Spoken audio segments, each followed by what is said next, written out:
Today we are going to discuss before you physics paper of class 12। बहुत सारे लोग या बहुत सारे टीचर ये बोल रहे हैं कि 12th क्लास के फिजिक्स का पेपर टफ आया था, बट अकॉर्डिंग टू मी अभी तक के हिस्ट्री में 12th क्लास के फिजिक्स का paper one of the easiest paper था।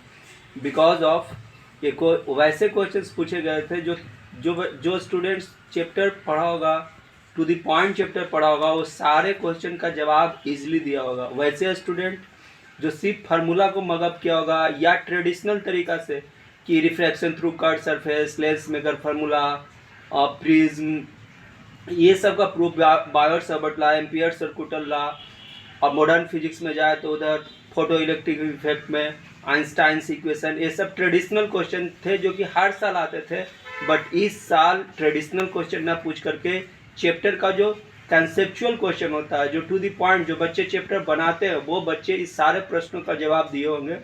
तो इसलिए मेरा मानना यह है कि अभी तक के इतिहास का one of the easiest paper था अकॉर्डिंग टू मी, क्योंकि मैं भी काफ़ी लॉन्ग टाइम से फिजिक्स को पढ़ा रहा हूँ। तो ये पेपर देखने के बाद मुझे ये एहसास हुआ, और मैं गारंटी के साथ कर सकता हूँ कि फिजिक्स का पेपर बहुत अच्छा था, टू दी पॉइंट था, कहीं से टफ पेपर नहीं था। तो जो लोग ये सोच रहे हैं कि फिजिक्स का पेपर टफ था, उनका मिसकॉन्सेप्शन है कि भ्रम था। ऐसा कुछ नहीं है, पेपर इजी था।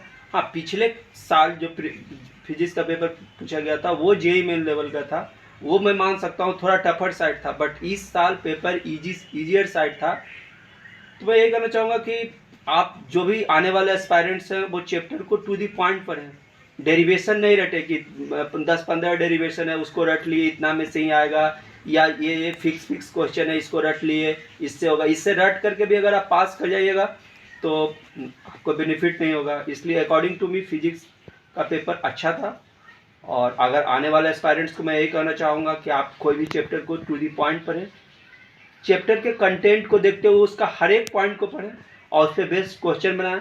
आपका फिजिक्स का पेपर ऑटोमेटिकली बेटर जाएगा। बिकॉज फिजिक्स को आप अंडरस्टैंड करना, ये नहीं कि आप मगअप कर लें।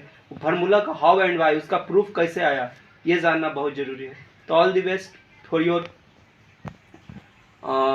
Physics paper. जिनका अच्छा गया उनके लिए ऑल द बेस्ट, जिनका ख़राब गया वो चैप्टर को अच्छे से पढ़े तो उनका बेटर जाएगा, और जो मगअप करने वाले स्टूडेंट हैं उनका हमेशा ख़राब जाएगा।